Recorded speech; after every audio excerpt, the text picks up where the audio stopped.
নানা প্রকার হয়ে আবার নানা গুণ কিন্তু ধারণ করে। হ্যাঁ, ওই সমস্ত গুণের সমন্বয়ে এই বর্গটি তৈরি হয়েছে। তাইলে ওই ক্ষেত্রে ওইভাবে চিন্তা করলে এই বর্বরিটা একক বিষয় না। এখানে আপনি এটাকে ইয়া করলে পানি এবং মাটি আরো কি ঢুকেছে, বাতাস, হ্যাঁ, এগুলো সবগুলো আলাদা আলাদা আলাদা করে পাওয়া যাবে। তারপরে এখন যেমন ডাক্তাররা বলে না, এই বরকটির মধ্যে অমুক অমুক অমুক উপাদান আছে, এটা খাইলে আপনার শরীরের এটা ভালো হবে, এটা খারাপ হবে, বলতেছে না? এরকম বিভিন্ন সবজি সম্পর্কে আপনার জিজ্ঞেস করলে এখন বলে দেয় না? ডাক্তাররাও বলে, এবং আমরা বিভিন্ন সবজি অনেক সময় আমাদের শারীরিক সমস্যার কারণে অমুক খাওয়া যায় না, অমুক সমুক খাওয়া যায় না, এরকম বলি না আমরা? এই জাতীয় নানা ধরনের উপাদান থাকার কারণে ওটাকে আর মৌলিক বলা যায় না, এটা যৌগিক পদার্থ।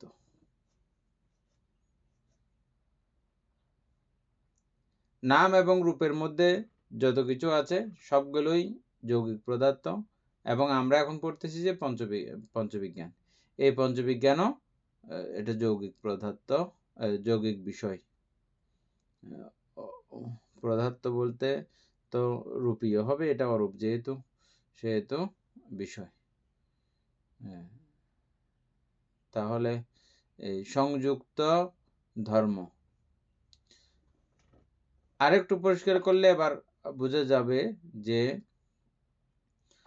সর্বচিত্ত সাধারণ চৈতসিক তো মনে আছে, ওই সর্বচিত্ত সাধারণ চৈতসিক এখানে পুরোপুরি তার সহযোগ রয়েছে। তাহলে এটা একটা বিষয় না, 7টা বিষয়ের যৌথ সমন্বয়, এবং শুধু সেই 7টা বিষয়ও না, সেই সঙ্গে আরো ওই বিজ্ঞান হওয়ার জন্য অথবা শব্দের প্রয়োজন হয়েছে, শব্দের সঙ্গে আমার মনোসংযোগের প্রয়োজন হয়েছে। তারপরে ওই শব্দটা শোনার জন্য যা যা কিছু বিশেষ অবস্থা দরকার, ওগুলো সবগুলো এখানে সংমিশ্রণ হয়েছে। তাহলে সবকিছু মিলিয়ে মিশিয়ে এটা এই বিজ্ঞান হয়েছে বলে এই বিজ্ঞানকে বলা হয় সংযুক্ত বা সংস্কৃত ধর্ম।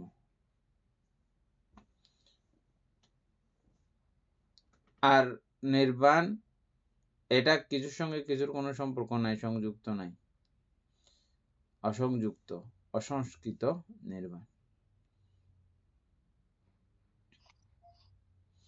উপাসিকা এমনি নর্মালি শুধু হঠাৎ করে এই জায়গায় এসে এটা জিজ্ঞেস করলে এমনি বুঝবেন না। এটা আমাদের মানে বইয়ের পড়া যখন পড়ছিলাম তখন থেকে ধারাবাহিকভাবে এই কথাটা ক্রমান্বয়ে এই পর্যন্ত আসছে। এই কথার উত্তর এখন আমরা বুঝাই দিলেও, আমি 1000বার বললেও মানে আপনি এখান থেকে বুঝবেন বলে আমি মনে করি না। তাহলে কি বুঝবো না? তাহলে কি বুঝবো না? মাঝখানে যদি বলতেছি তাহলে কি বুঝবো? অবশ্যই বুঝবো। আমরা এটার সঙ্গে আবার জড়িত থাকতে যেমন এটা আজকে একটু আলোচনা করছি, আবার সবসময় একটু করে প্রত্যেকটা বিষয় আলোচনা হতে হ্যাঁ, আবার প্রত্যেকটা বিষয় ধরে যাবে, হয়ে যাবে। মানে আগে যা হয়েছে, এখন দেখতেছি যে এটা অত্যন্ত গুরুত্বপূর্ণ এবং জগতের শ্রেষ্ঠতম বিদ্যা শিক্ষা, এবং এটা সত্যি কথা, এর থেকে বড় বিদ্যা শিক্ষা জগতে আর কোনো কিছু নাই। আমরা সবচেয়ে এখন বড় বিদ্যা শিক্ষা বলতেছি যারা অ্যাস্ট্রোনট যারা রয়েছেন তাদের শিক্ষাকে আমরা সব কিছুর থেকে এখন বড় বলে মনে করতেছি, কিন্তু ওই শিক্ষাকেও ওই শিক্ষার তুলনায় মানে এটার সঙ্গে তুলনা করলে ওটা কিছুই না। তাদের গবেষণা ওই চাঁদ পর্যন্ত, এখানে পুরো গবেষণা জগৎ পর্যন্ত। জগৎ তারা এখনো কল্পনাও করতে পারবে না। আর আমরা বারবার একবার বই পড়ার সময় কতবার জগৎ বলি, হিসাব আছে? রনি বড়ুয়া জগৎ বুঝেন?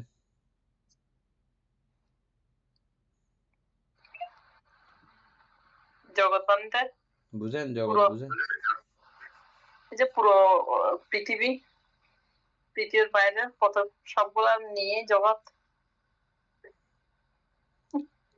উপাসক জয়দত্তবাবু জগৎ বুঝে দেন।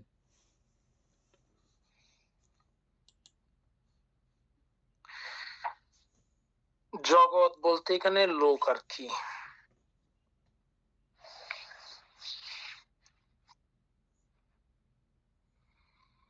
নিজের মধ্যে তো একটা জগৎ বানতে, এখানে এই এটা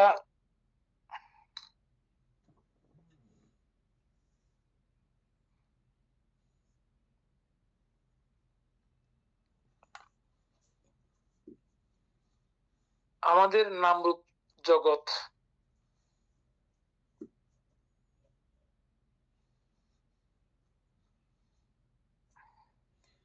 ঠিক আছে, উপাসক সুপ্রিয় বাবুর মনে আছে জগৎ সম্পর্কে?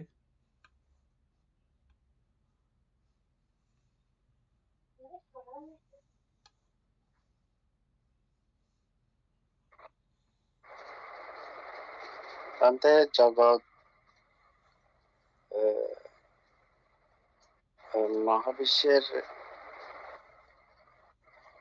মহাবিশ্বের মধ্যে আমাদের জগৎটা সৌরজগৎ, মানে সূর্যকে নিয়ে যে 9টা গ্রহ উপগ্রহ আছে, এটা একটা জগৎ, সৌরজগৎ।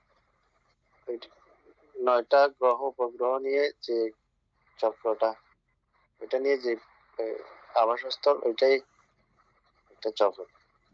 যেমন আমাদের শরীরের কোষ, আমাদের পুরো শরীরকে যদি কোষের মধ্যে বিভক্ত করে, তাহলে আমাদের পুরো শরীরের কোষগুলো একটা পুরো শরীর নিয়ে একটা জগৎ, কোষের জগৎ নিয়ে গঠিত এক একটা কোষ। এটা কোষের একটা মহাজগৎ। আমরা মানে খুব ক্ষুদ্র ভাবে যদি চিন্তা করি, অণুতে যদি চিন্তা করি, তখন এটা একটা পুরো শরীরটা একটা মহাজগতের মতো লাগবে। ওটাই বুঝতেছি। যাই হোক, ওটা খুব ভালো হয়েছে। আমাদের শরীরটা বিশাল এক জগৎ, কোষের জগৎ আর কি। ওভাবে চিন্তা করলে এটা বিশাল। আচ্ছা, যাই হোক, আমরা জগৎ তাহলে আরেকবার আলোচনা করি, এটা করে শেষ করে দেবো ক্লাস। হ্যাঁ, পঞ্চ উপাদান স্কন্ধই জগৎ। হ্যাঁ, প্রথমে হচ্ছে যে আমাদের 31 লোকভূমি, এটা আমরা বারবার শুনেছি, না দেখলেও চোখে। কিছু কিছু বিষয় তো আমরা আমাদের পৃথিবীতে যেগুলো আছে, মনুষ্যলোক, তির্যক লোক, এই দুইটা আমরা দেখতেছি শুধু, আর তো কিছু আমাদের চোখের মধ্যে নাই। তির্যক মনুষ্যলোক আর তির্যক লোক দুইটাই তো দেখি না উপাসক, আর তো কিছু দেখি না আমরা, দুইটাই। এভাবে 31 লোকভূমি আছে, 4 উপায়, মনুষ্যলোক, 6 স্বর্গ, 20 ব্রহ্মলোক, টোটাল মিলে। হ্যাঁ, 20টা না নাকি? 31 কেমনে হলো তাইলে? 6 স্বর্গ, 6 1 7 মনুষ্যলোক সহ, ওইদিকে 4 11, আর ওইদিকে 20 31। রূপভূমি হচ্ছে যে 16টা, আর উপভূমি হচ্ছে যে 4টা। এই হচ্ছে যে 31 লোকভূমি। এইভাবে অনন্ত অনন্ত 31 লোকভূমি রয়েছে। এটা আর গণা ফরা ধরা ছোঁয়ার কোনো ভিতরে বাইরে নাই, বিশাল থেকে বিশালতর অবস্থা। এই অনন্তকে একসঙ্গে বলা হয় জগৎ।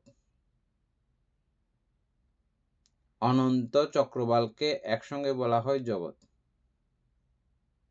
জগৎ কোনো নির্দিষ্ট এরিয়া না, নির্দিষ্ট, যেমন এখানে বিজ্ঞানীরা এখন হিসাব করে, একটা গ্লাসকে হিসাব করে, তারপরে এতটা গ্লাসকে নিয়ে অমুক একটা, এগুলো একটা নাম দিয়েছে ওরা। যেমন সৌরজগৎ, এরকম অনেকগুলো সৌরজগৎ নিয়ে আর একটা কিছু বলে। তারপর আবার ওরকম সৌরজগতের অনেকগুলো সৌরজগতের একটা সার্কেলকে এরকম আরো অনেকগুলো সৌরজগতের সার্কেল এরকম দেখতেছে তারা এখন। দেখতেছে, এবং হ্যাঁ, এটা কি একটা নাম দিয়েছে তারা। আর বুদ্ধ বুদ্ধ এটা 2500 বছর আগে এই সমস্ত কিছু ওনার চোখে ধরা পড়েছে, দেখেছেন এবং সবিস্তারে সবকিছু জেনেছেন, জেনে এই জগৎ পর্যন্ত বুদ্ধের চিন্তাতে আসছে। এটা অসাধারণ ব্যাপার। এ পর্যন্ত এরা তো ক্যামেরা দিয়ে দেখে এটা সেটা করে করে এগুলো বুঝতেছে, কিন্তু বুদ্ধ বুদ্ধিবৃক্ষের তলায় বসে এগুলো সবকিছু ওনার দেখা হয়ে গেছে, উপলব্ধি হয়ে গেছে, বুদ্ধি জ্ঞানে দেখে ফেলছেন। হ্যাঁ, তাহলে জগৎ সম্পর্কে আমাদের আবার আগে স্পষ্ট কিছু থাকলেও আবার স্পষ্ট হলো জগৎ কাকে বলে। না, আমরা যে বলি জগতের সকল প্রাণী সুখী হোক, দেখছেন আমাদের চিন্তা ভাবনা, বুদ্ধ কত বড় চিন্তা করার জন্য আমাদেরকে বলেছেন। শুধু 31 লোকভূমি, পৃথিবী না, পুরো 31 লোকভূমি, প্রথমে 31 লোকভূমি বলা হয়, এরকম অনন্ত 31 লোকভূমিকে একসঙ্গে বলা হয় জগৎ। এই জন্য অপ্রমেয় ধ্যান বলা হয় না মৈত্রী ভাবনাকে। জগতের সকল প্রাণী সুখী বলি যে কেন? অপ্রমেয় মানে অগণিত ভাবে, এটা কোনো আমার দ্বারা সীমার বাইরে নাই। যাই হোক, আজকে টাইম বেশি হয়ে গেছে। সদ্ধর্ম প্রাণ প্রিয় উপাসক উপাসিকা বৃন্দ, এতক্ষণ যাবৎ আমরা বিভঙ্গ আলোচনা করেছি, এতে আমাদের অপ্রমেয় পুণ্য সাধিত হয়েছে। এই পুণ্য রাশি অনন্ত চক্রবাসী সত্যগণকে দান করছি, গুরুভান্তি দেবকে দান করছি, মাতা পিতাগণকে দান করছি, এবং এই পুণ্যের কাছে আমরা প্রত্যেকে প্রার্থনা করব নির্বাণ লাভ অবধি অসৎ ব্যক্তি, মূর্খ ব্যক্তি, পাপমিত্রের সংসর্গ লাভ না করে সদা সর্বদা জ্ঞানদর্শী কল্যাণ মিত্রের সান্নিধ্যে সংসর্গ লাভ করতে সক্ষম হই। এইরূপ সাধু সংকল্প পোষণ করে আজকের মতো ক্লাস এখানে সমাপ্ত করছি। সাধু সাধু সাধু। ও